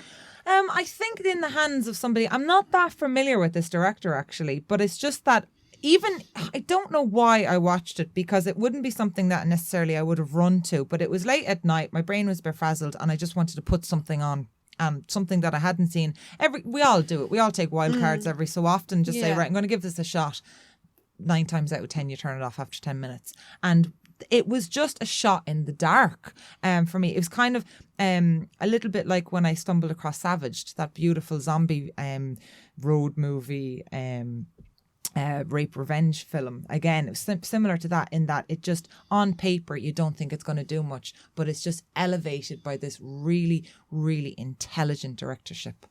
So, excellent. Big fan of that. And listen, Richard Stanley, Colour Space. I like Richard Stanley. I think he's done 2 of my favourite films, Hardware and Dust Devil. Yes. And it's amazing that he hasn't done anything in so fucking long. And it's shocking. great to see him make a comeback because obviously he had that whole Island of Dr. Moreau thing where he was fired from it. which again provided a great documentary apparently. He dressed up as one of the animals and went back undercover to see how they were directing his film. But yeah, and he was over at the Horathon a couple of years ago. So I met him briefly for that. But yeah, it's great to see him make a comeback, and I think this film has done well. So they're going to do another 2, I think. Oh, nice. Okay.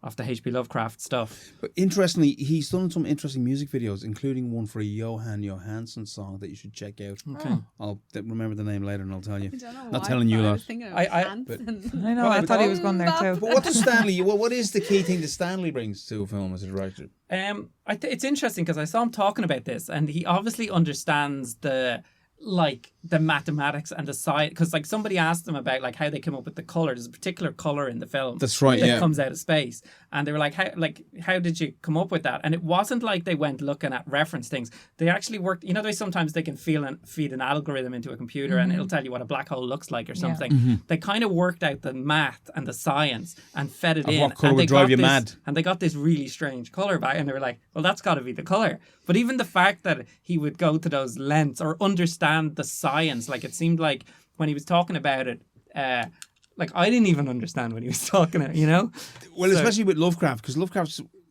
work is all about the unspeakable. Yes. So you never go the extra mile with the character who has faced the madness. Yes. You just know what the effect is. Yeah. And that's the key thing to getting some of Lovecraft's work to adapt. It's hard. Yeah. You're visualizing things rather than putting a sense of dread into someone that we can imagine ourselves when we put ourselves there. Yeah, it captures that thing. Like with Lovecraft, usually they say it's almost like the aliens they're not attacking the humans. It's almost like when you walk across your garden and you might stand on a worm or something. Yeah. It's just like they're just passing through and you happen to be a casualty of just their everyday life, you know.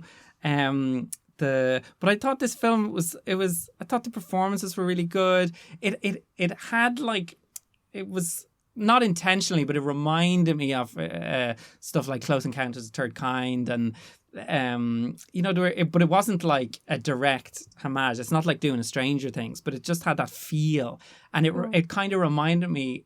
It just got me excited again about like it's like when you make a film, you can just write all the cool things you want to see in a movie. That's what it felt like. It's like, you know, it's just all in a house pretty much, and the aliens come down and weird stuff happens, and it's like, it's all the cool things. Like, you know, like is it because I haven't seen it yet. Is it a film?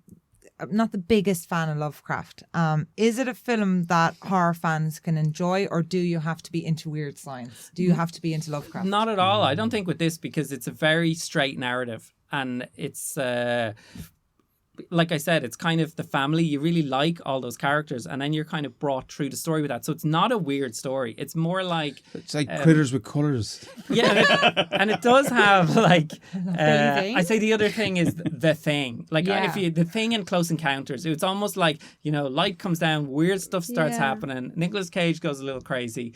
And but it's also the look of it. I suppose that's one of the things he probably brings to it, the color scheme and the way that because new flowers start growing, and so the way just the scenery changes and kind of takes over, but also the gore, it's back to, you know, like The Thing, you know, models and prosthetics, and it it's almost old school. Yeah, and there's an amazing like talk about, like, you know, the original Pet Sematary. Like, remember the girl with that was original Zelda prosthetics. Like, there's a scene in this where, I mean, I can tell you, but it's a bit of a spoiler, but the mother and her son kind of get merged together.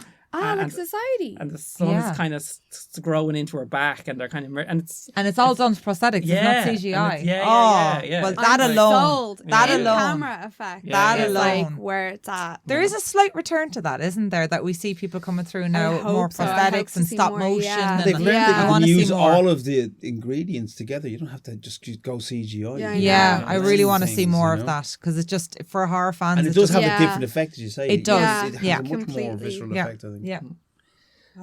So what else we got? Flanagan. Mike Flanagan, Dr. Sleep.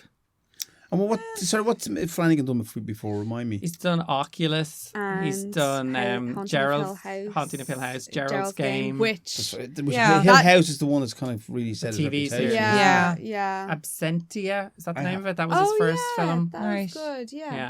Yeah. Gerald's Game, brilliant. Oh, I love yes. Gerald's Game. Exceptional. I love Gerald's That Game. would have won best scene. Went a that's little bit arseways at the end, but I just thought, I mean, the best sequence of that was just when her in the bed. Yeah. I mean, that's what the whole film The is. whole film Yeah. is. They should have ended out, you know, before at the end.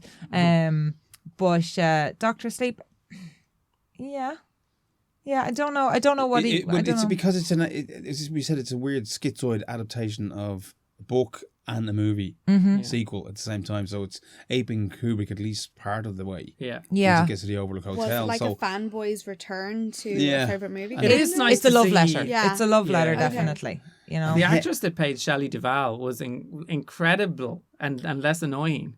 Shelley Duvall's and less annoying. Less annoying. Ah, poor Shelley. That's I nice love with Shelley. Shelley went Duvall. through She literally was mire for that beating film. I know. about, like. You know. But it's and I did like the way that the characters they weren't the exact same physically, but they kind of had these lovely kind of subtleties of similarities. Yeah. That was really nicely done. What did you think about Henry Thomas playing Jack Nicholson? You know, Ruined Is E.T. he for me. E.T.? Yeah. He's a Hill House guy. he's in a lot of Mike Flanagan's films. the... He does his best. Does he look good as? Patronises he does his best. Well, what do you think of the indulgence of these 2 and 3 hour Stephen King adaptations. Oh my God, it is so long. Like, Is it? was Could have ended so about long. 10 times. It's Wow, 2.5 okay. hours long. Yeah, there's a couple of endings in it, actually. Yeah. There is mean, a couple of endings There in was it. like a resurgence of Lent. Do you remember for Yeah, a while yeah. there, people were like, the attention span was like, oh, like anything over 120 was like, that's it. Like it was Sales, 2 hours you know. in, and I knew they still had to go to the Yeah. you know, Interesting. And Yeah. all this stuff kind of came out of his I'm off drugs phase, didn't they? I mean, there's alcoholism and Oh yeah. coke Yeah. movie. There's a really, really dark scene in that that I think that's very much. It's not that it's skimmed over, but it happens very quickly. And for me, it's probably one of the darkest scenes in that he, you know, when he wakes up after sleeping with the girl he picks up in the bar, Yeah. and he finds out that she's got a little kid. Yes. And then there's this really quick scene. I don't really want to give it away because it's one of the best scenes, but it's this really quick scene later on in the film where he starts he sees the ghosts of his past, yeah. and you just see it for like, it's only about a minute long scene. And it's that for me is the most harrowing part. Do you know, it was symptomatic of that feeling when Baby Dawn dies in Trainspotting. Yes. Yeah. Yeah. Do you know that yeah. kind of Yeah, real, like yeah. the death of a kid, and it's just Yeah. Yeah. and it's genius for me, that Yeah, bit. it was really good. I Yeah. thought the actress was really good as well because she was doing an Irish accent. Yeah. And I thought it wasn't like, you know, someone usually tries to do an Irish accent. Irish. Yeah. And I was Yeah. like, God, is she Irish? But, you know. Apparently it's one of the hardest accents to do. Even Gabriel Byrne got in trouble years ago for doing Irish accents in Miller's I Crossing. can't Yeah. even do an Irish accent. Yeah. Pierce Brosnan struggles. Oh, he can't do one today. Like, have you not seen Taffin? Come here, yo. No, I do love him, though. talk, I do yeah. love Paul Pierce. Right. And what else we got there? We've Jordan Peele. Jordan Jordan Peele. Peele. I Us. mean, self-explanatory. Ah, yeah. It's kind of like mic drop, isn't it? I Really think- there? Like- He'd be my guest now. Anthony. Is the I think the problem though with us is he's always going to be chasing the dragon of Get Out, or Yes. does it surpass and just solidify him now as a horror director, or is this playing catch up to Get Out? I think it was unfairly compared to Get Out. I think as a horror, I'm not saying by any stretch of Is the Get Out his imagination- opus magnus? It feels like the more interesting of the two, the second one, to me. I think I preferred Us, but I'd have to see Get Out again. I only saw it the once. As I a like horror, doppelganger as a horror movies. film, like a straight up horror, not with like as much deep thought to say, Us is probably more entertaining. Mhm. Get Out It's as just so loaded. is an incredible film. It's a perfect. It's perfect because perfect. it ticks all the boxes Yeah. of social commentary, Yeah, but also great fun. Yeah. You know, and Yeah. also and viscerally as well. It kind Yeah. of like it gets in. It gets is in touch under to your you. skin, It's. I won't hear anyone talk down Get Out because it's almost like Agreed. a perfect horror It film. is. It ticks all the boxes. Get Out is, for me, didn't work as well. or you mean Us? Or sorry, Us didn't work as well. Disagree. Yeah, I think that's the first time we've disagreed. Well, let's Disagree. see what the... Disagree. I think Us was not a perfect film. I agree that Get Out is exceptional and it is very close. I don't think anything's perfect. I think it is very close to being perfect. But I think, again, as a horror film, I had chills from the minute that, again, Michael Abels, from the minute that music started till the fingers on the face till the end. The ending, yes, was a cop-out and it kind of lost itself. But still, as a horror film, it had me from beginning to end. Okay, right. Endings are so hard, though, aren't they? They really are. Yeah, ask Stephen King. And the winner is. And the winner. Oh, exciting. The winner is. And the winner is, everybody, where do I open it? Ooh, Sarah. Jordan Peele. Oh, very good. Well, Go well on, deserved. Jordan. My Go God, well on, deserved. I mean, Jordan. to be honest with you, all excellent films. Yeah. Yeah, Well done, Jordan. Okay, and that's so- also for Lapita, by the way. It is. Snubbed. Is it the big one now? the big one. Oh. The big one. Dun, Yeah. dun, There we dun. Okay, I'm really excited about So this am I. category. Oh my God, this is... tough. Jesus. Okay, so best film, The Lighthouse. Director, Robert Eggers. Ready or Not. Director, Matt Bettolini. Tyler Gillette.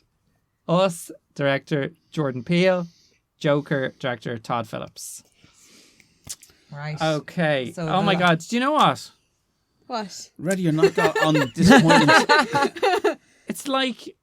I don't know when I'm just looking at those films and I'm kind of going, really? Are they the best horror films of the year? Yeah, I'm going to say what's missing from the list. Because, you know, like, definitely not Ready or Not.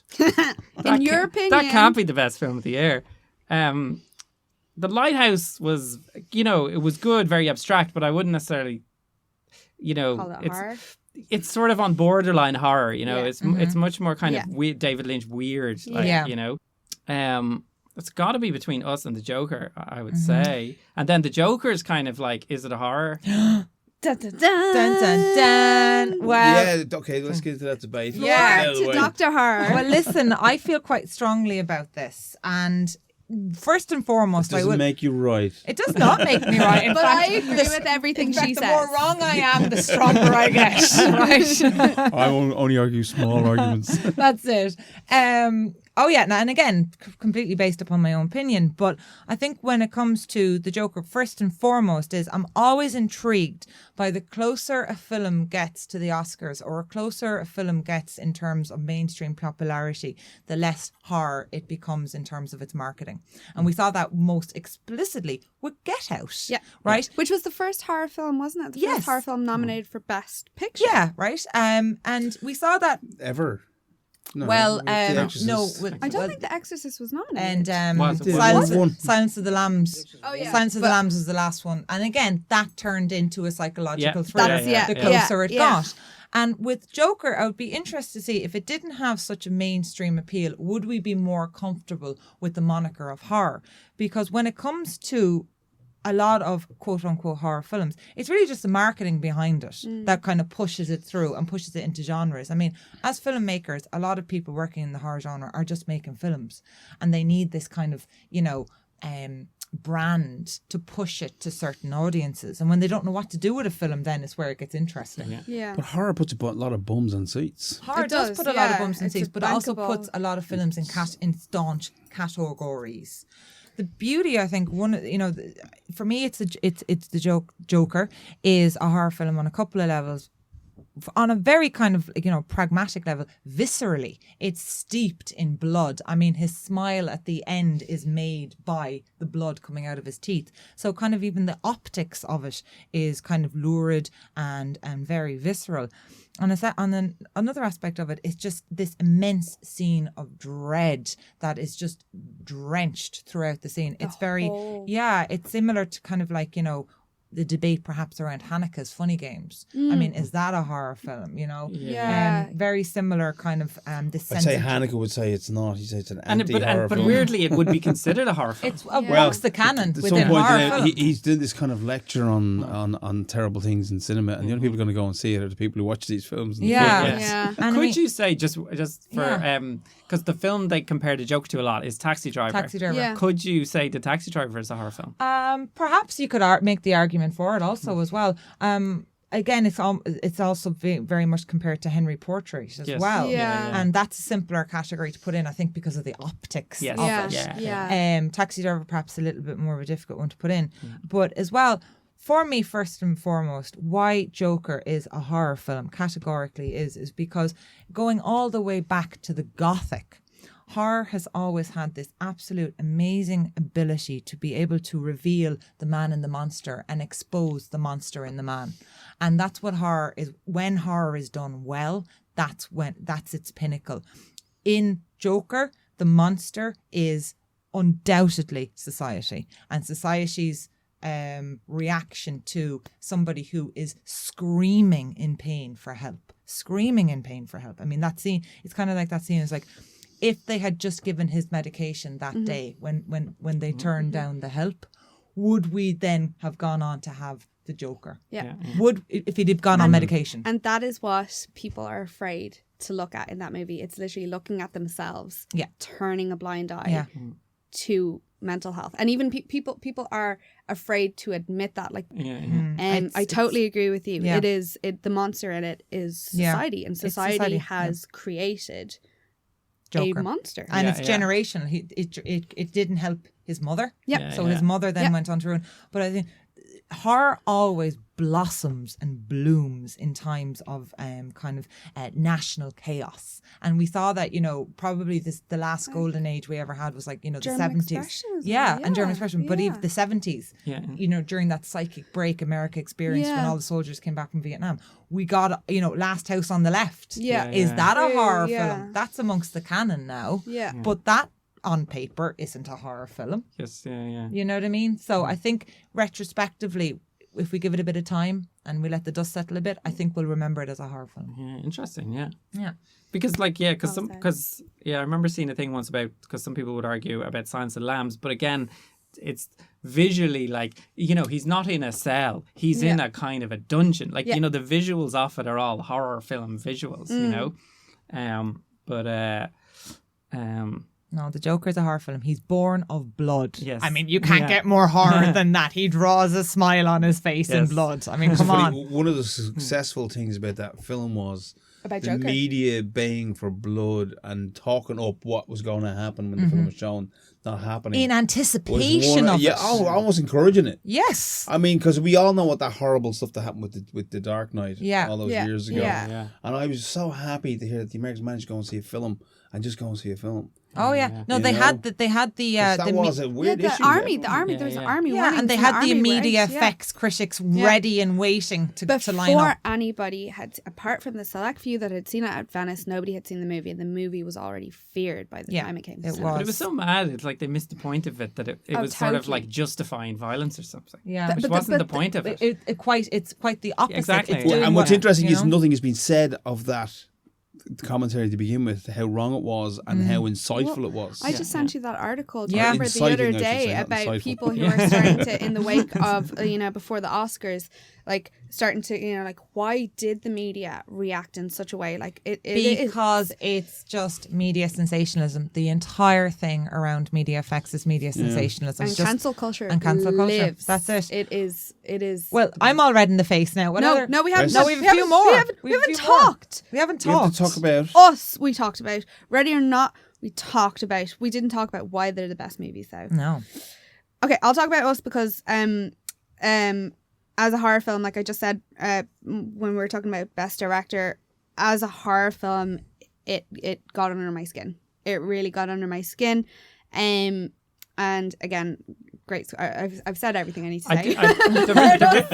The reason I loved it. The reason I'd put Us in there is because, again, it's really rare. I'm watching a horror film and it's like I don't know where I stand with it. Like I don't know where I am. I don't know what's So it's got a coming very next. destabilizing Yeah. effect on you as an audience member. Yeah, because it wasn't That's following good. a pattern. Yeah. Like And- normally you can spot the pattern, and it's like, Yeah. oh, they're the 5 people. There's the Yeah. killer. And it's comfortable. Yeah, exactly. Yeah. It's comfortable. Whereas I was watching that, going, oh no, And it's do you like remember now I'm in something I don't know. I have there no was- reference points. There was like a girl who was sat beside us, and she was literally like in her seat, going, "Oh, oh," and she was by herself watching it. So yeah, I mean, an audience reaction, someone like reacting that, like, Yeah. It's I'm kind of in a mind to think of, like, the first time people saw Psycho was like, they were going with a normal narrative, and it was the birth of new horror because you were happy going along. Okay, Grant, and the next thing the main character is killed, and you're like, spoiler alert, it's from the 60s. And you're in the hands of a madman. Yeah. You're in the hands of a Yeah. madman, really. Yeah. You don't It's know so where hard it's to going do to go. though. It's so rare and so hard to do these days. Because everyone's an expert. Because it's weird. Because like, everyone is, like, everyone's an expert. Yeah. And it's really nice when you're in that, because it's like I'm suddenly like, I don't like this. I don't like it. Make it stop. It was as a horror film. It was. Yeah. I thought it was. So it was did Ready or great. Not fulfill that kind of Oh, unpredictability it and brilliance? was just a romp. Connor? It was a romp, and it was great. And I think Ready or Not is in there, I think quite rightly so, because it was so much fun. Yeah. And I think it did have something to say. And I think it did have I think it was very on point in terms of where we are right now with the discussions around the 1% when it comes to them making decisions. And, especially even if you want to bring it all the way back to something like, like there's so much discussion right now on climate change, etc. And unfortunately, the people who are going to get out of this alive are the goddamn ones who are actually causing the climate change. So it was really nice to see the 1% get their comeuppance, because they don't really ever tend to in reality. So that was, for me alone, was nice. Yeah. And then And The Lighthouse. we've talked about. Yeah. The Lighthouse. Like, I mean, I didn't like it as much as The Witch. Like, I really Yeah. liked The Witch, and the Witch did have a clearer narrative. Or the Vivitch, as I like to The call it. Vivitch. The Vivitch. But what I will say about The Lighthouse, again, it's doing something like completely different. In terms of the visuals. I mean, it's shot in black and white. It's shot in this really strange format. It's not It's even not 4:3. even the camera, yeah. It's It's smaller even. Yeah. it's you know Interesting. It's So quite unsettling. Even just look. If you were to take a still, Yeah. you're kind of. It's not nice to look at. It's Yeah. very disconcerting. As if a lighthouse wasn't small enough.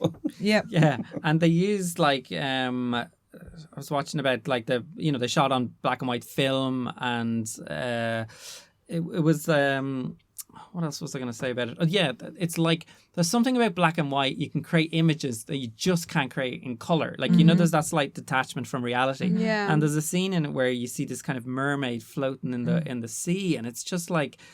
It reminded me of that when you watch those black and white films, you do get it almost feels more like real, weirdly. Yeah. You can believe it more. Yeah. Because just the unreality of it, or sort of like Eraserhead kind of had that. Yeah, I was just feel going to say about- that would be the marker for me in terms of what I've seen of Lighthouse, that Eraserhead kind of left the centre kind of reality. Yeah, exactly. You don't really know if what you're watching is the real and what's the dream, and there's a scene with a seagull that's like, Yeah, it's poor seagull. oh my god. But it's disorientating. Yes. And I think that's and they're wet all the time, and that for me was like when you get caught in a downpour and you spend the rest of the day in those clothes, and it's this itchy kind of cold wet feeling that or you're at a festival and you get downpoured on, that feeling where it's just you're uncomfortable from the start to the finish, and that's what I got from the Lighthouse. A bad concert. Bad concert, that's it. Yeah. It seems like they're kind of characters are already dead when we meet them. There's a certain sense of that about it. Yeah. Absolutely. It's a really kind of almost ethereal film. You don't know, as you said, you don't know what's real and what's true. Yeah. Yeah. I'm really excited. I know. It's like Oh my god. I feel if it's a certain movie, he might I go know, through the bloody roof. I know, yeah. Well, with Lighthouse as well, one of the most interesting wanks ever. The winner is. That's a good one. We can That's a good choice. be in agreement. Well, I go with Joker. Many people out there would say Pet Cemetery. They were like, snubbed. Pet Cemetery should have been in this. But I think if you were to go with a balls to the wall, clear cut, no controversy horror, I think Us is probably the most deserving winner there. I think so. sometimes- Jordan couldn't be here tonight to pick up the but No. we'll send it to him in the post. So Nicolas Cage is here. Because he'll go to any. Well, okay. So I just also wanted to give a shout out to Mark Skerden, who could not be here. Him and Kat had a Hello, beautiful Mark. baby. Had a beautiful baby, Holly, last year. Yes. I think it was. Time has gone by so fast. But just a big shout out to him. We love you and miss you. And your movie, well, you know your movie, but Cronewood, his movie, Cronewood, is out on Amazon. To stream. It's available to stream and on Blu-ray. And a link will be in Film Ireland. Excellent. And then a shout out to Helen Dallin, who couldn't be here either. And a massive thanks to Frank and Farren. Did I get it right? You just call me Farrenberry. Farrenberry. Yeah, I think you're the Farrenstein. Farrenstein. most transgressive Thank creature. you, of life. Farrenstein. Thank you so much My for stepping pleasure. in. I had a great time. Thank you for having me. It was great. It was great fun. pleasure Wealth to of be here. knowledge. And I hate the Oscars, but I love the Oscars. Yeah! I think it was a great retrospective on 2019. Yeah. A great year for horror. I've got a and list now from Yeah. watching these. Yeah, Great. exactly. let's hope to 2020 lives up into this golden age we're going through. Exactly. I think so. I have high hopes for 2020. Yeah. Horror hopes. So with that, we'll wrap it up. Another year see you next year at the OSCARES. We should get a little leprechaun.